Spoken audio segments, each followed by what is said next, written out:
స్త్రీకి ఏముండాలి? అనుకువ.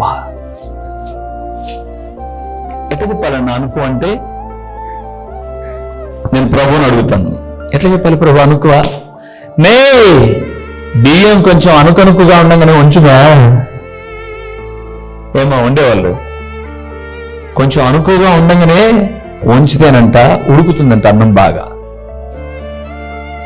దీని మీకు ఏం తెలియజేస్తుందంటే, అనుకువ ఉంటే అన్నిట్లో కలిసిపోవచ్చు. మరలా చెప్తున్నానమ్మా, ఎన్నో వాక్యాలు వింటున్నారు, విడిచిపెడుతున్నారు మీరు. దేవుడు తన మహా కనికరాన్ని బట్టి మనతో మాట్లాడుతున్నాడు. అనుకువ ఉండాలి. అనుకువ అంటే పర్యాపదం చెప్పండి, తగ్గింపు. స్త్రీకి ఉండాల్సింది తగ్గింపు. భలే పొంగిపోతున్నారండి అందరూ కాదు, కొందరు చాలా పొంగిపోతున్నారండి. పొంగినది ఏదైనా ఏ పాలంట ఇంకెత్తుకోలేవు, పొయ్యి కాల్చేస్తుంది.